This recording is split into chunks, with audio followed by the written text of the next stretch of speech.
Rompió muchos esquemas, District 9, pero también con Elysium y Chappie, películas que forman una especie de, sin ser una trilogía, extraño compañeros, sobre un mundo futuro con muchos puntos en común. Y lo que en el festival también demuestra que nosotros no solo queremos dar máquinas de tiempo a directores, técnicos o actores con una trayectoria larga en el tiempo, sino a personas de edad joven que han roto los esquemas del género y han dado nuevas propuestas. En el caso de Neil Blomkamp, welcome to Sitges, thank you very much. Thank you for having me. That was the first part I understood. So. No, it's, I'm talking about the festival give you the award this night, Time Machine. The Time Machine is about a long career in the fantastic genre, but also it is also for people like you, younger, that broke the style and the ideas of the fantastic genre, and in this case science fiction in special, and this year is a Time Machine Award for a very younger people. Awesome. Like you. Thank you. It's very important for us, your career about science fiction. I said the three films, and District 9, Elysium and Chappie, and of course now Demonic is a mix of science fiction, horror, in a very new way. And I would like to know how do you came up with the idea for working with demonic possession versus new technologies? Demonic was a very, very weird movie for me in the way that it was created. It wasn't created like normal, because normal you would sit down and you would write a script and you would just think up whatever you want and then you'd go off and make it. In the case of Demonic, COVID had stopped everything working, and the movie is actually financed by myself and my brother. So we just wanted to shoot something, to have something to do during COVID. And because of that, I took elements that I was interested in and blended them together based on what resources we had around us. And the movie is the result of that. So the two things that I was interested in was, if you make a self-financed small film, demonic possession is an idea that you can probably work well with at a small budget. And so that was one idea. And then on the other side, I was very interested in the technology that we use to film her, which is photogrammetry, right? This virtual reality. Me gustaría que me hablaras de la estética de la parte de la película que son dentro del cerebro de la madre. ¿Cómo elegisteis este estilo? ¿Cómo llegasteis hasta aquí? So I would like you to tell me about the aesthetics of the film and specifically about the mother's, when we are inside the mother's brain. The technology is called photogrammetry that I used, and I'm just very interested in it as a look because aesthetically it has a sort of a broken polygonal computer graphics look that it's very advanced in a sense, but because it's so advanced, the technology is in its infancy, and so it has a broken look to it, which I like personally. In 5 years or 10 years, it won't look like that, it'll look perfect. And I love the idea of a low-budget science fiction film or a low-budget horror film having very cutting-edge visual effects in it. I like the combination. It's sort of like indie visual effects. So everything about the movie was based on trying to get that look in front of the audience in a way that to me at least felt like something that I would want to watch and want to see. So the movie was sort of based around creating that look. Pues emplea una tecnología que se llama, the technology that you mentioned is photogrammetry. Photogrammetry, no sé cómo traduciríamos en español. Y me interesa mucho en el aspecto estético esta línea de pregunta sobre que entra dentro del cerebro, digamos, de la poseída. Yo te quería preguntar sobre la película La celda de Cell, de Tarsem Singh, que también había algo similar. Era Jennifer López que entraba en la mente de un asesino en serie que era Vincent D'Onofrio, sí, gracias. pero una estética totalmente diferente. Era una estética de Tarzan Singh muy preciosista, que hasta Jennifer López parecía que estuviera, no sé, vestida de japonesa, interpretando el Mikado. Que era japonesa.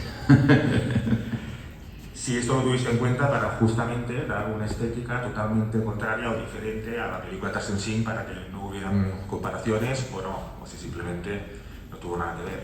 So my question follows this line on the question of the person who is possessed, the brain, how we get into the brain. And I was thinking about two references, two movies. One is The Cell. I just one? Oh, sorry. The Cell with Jennifer Lopez, and because she enters the mind of a killer, who is Vincent D'Onofrio, is played by Vincent D'Onofrio. But the aesthetic is completely different. She even looked Japanese, or she was Japanese in that film.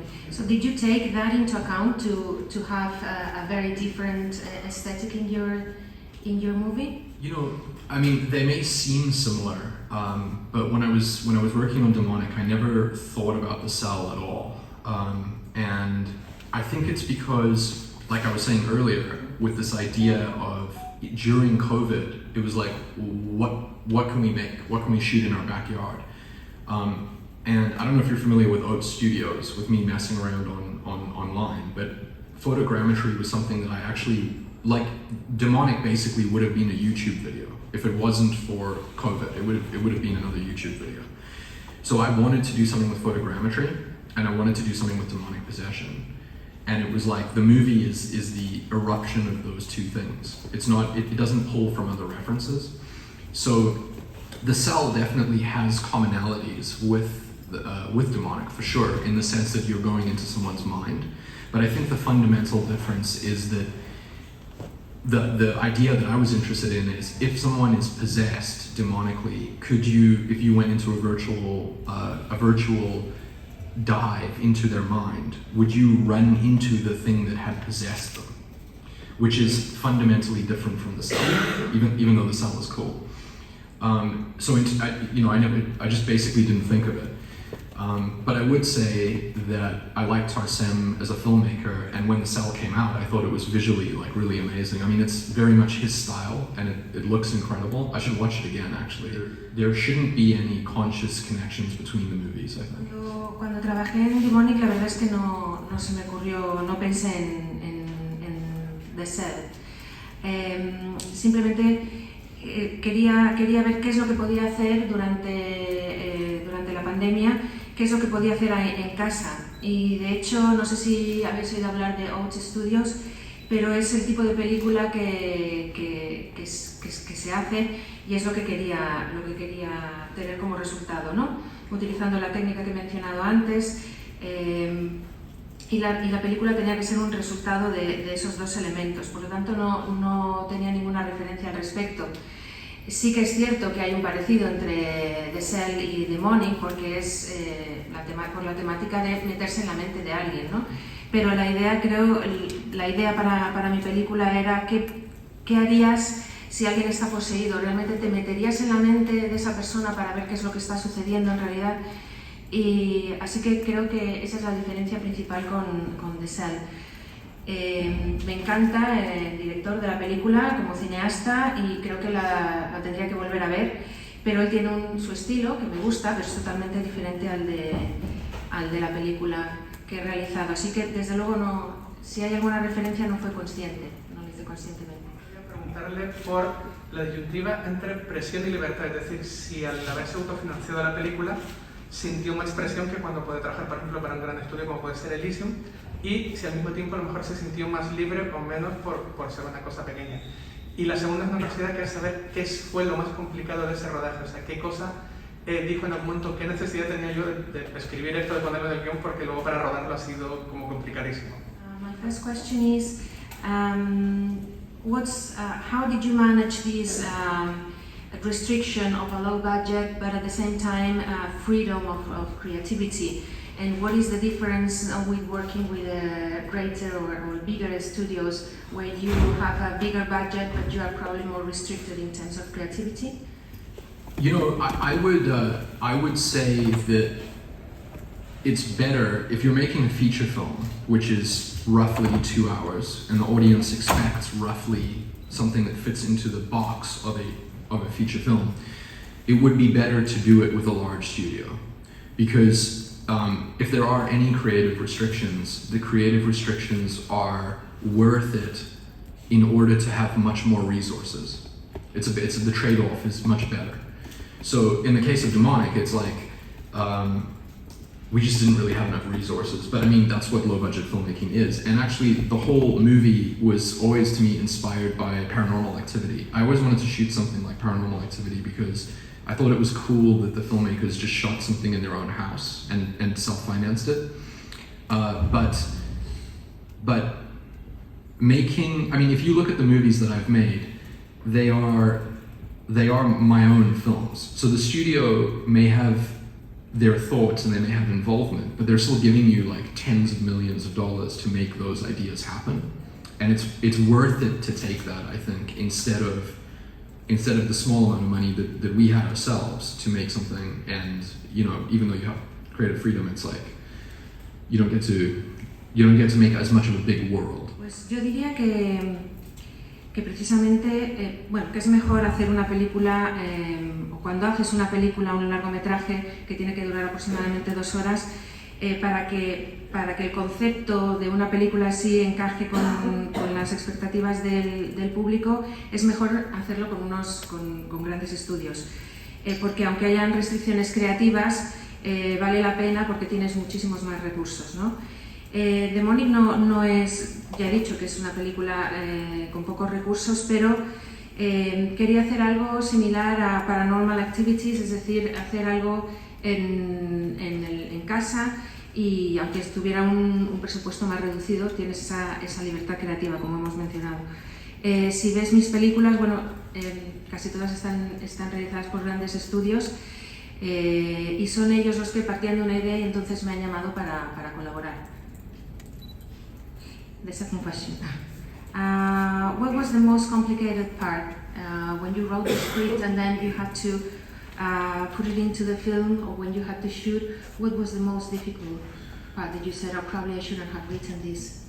Definitely the most difficult part was the photogrammetry, for sure, because it was so difficult. We had 250 cameras at 4K around the actors in a cage.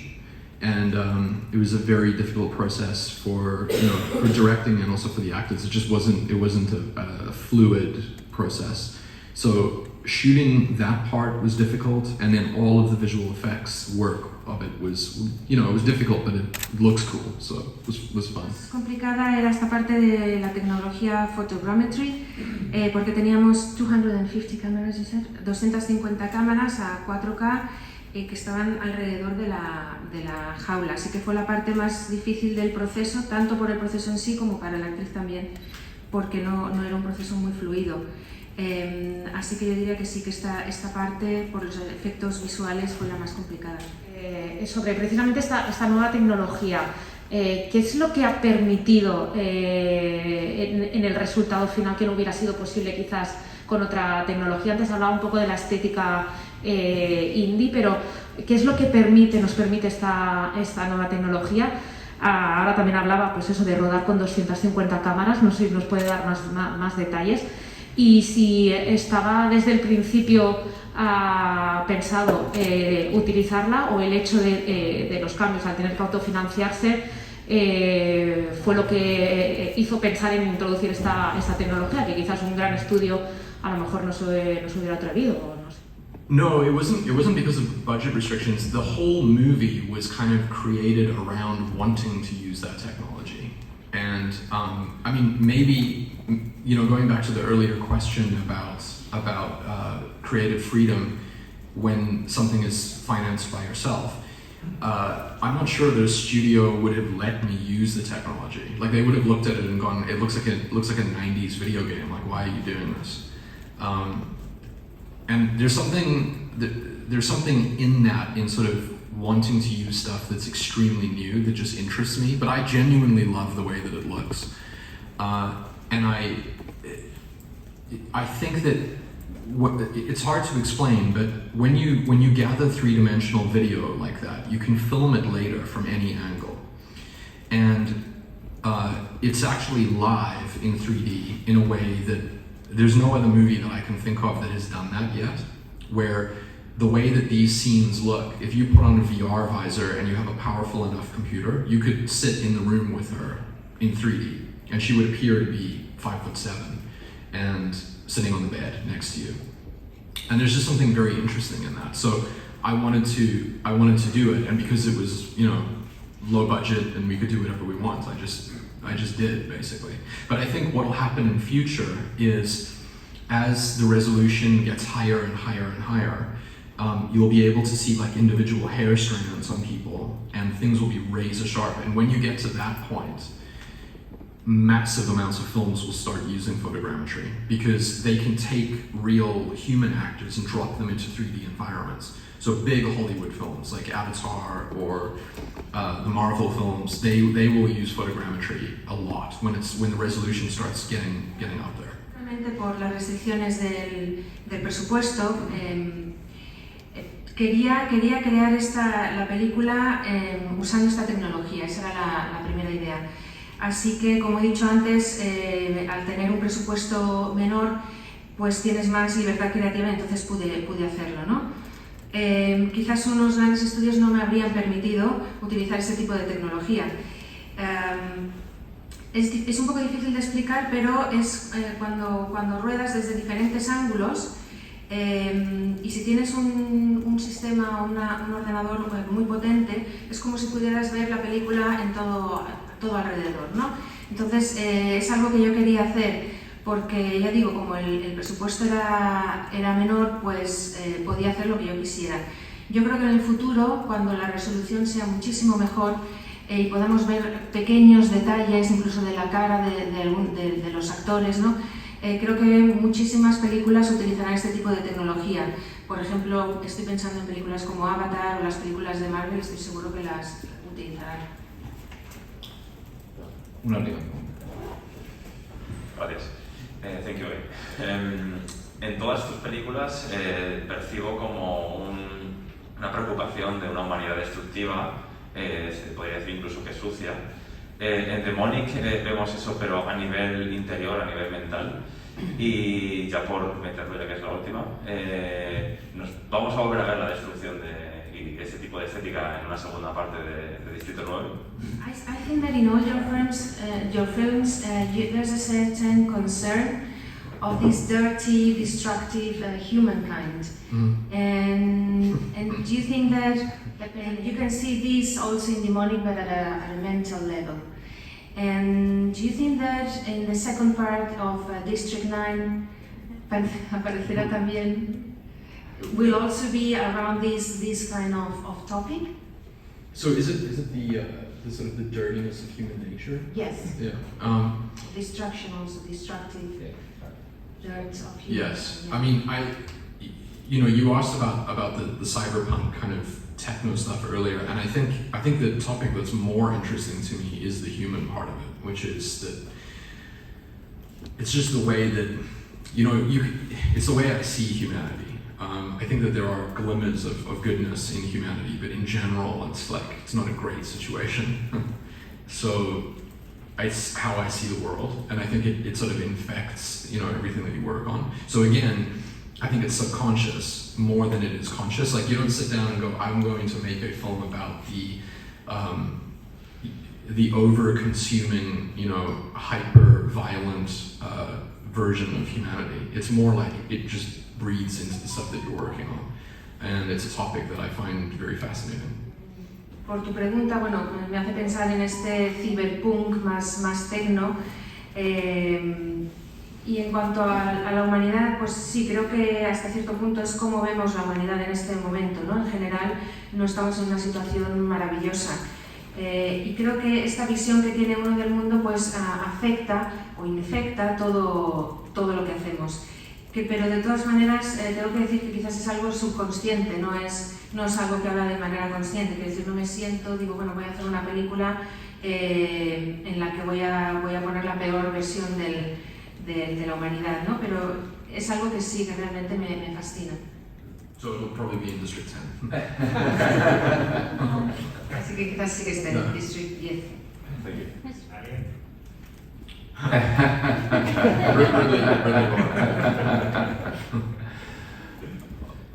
Really Thank you very much, Neil. Tonight the Monique screening in the auditorium of Meliat, and tomorrow the Time Award Machine this night also in the auditorium. Thank you for coming. Thank you. Thank you for having me. Welcome.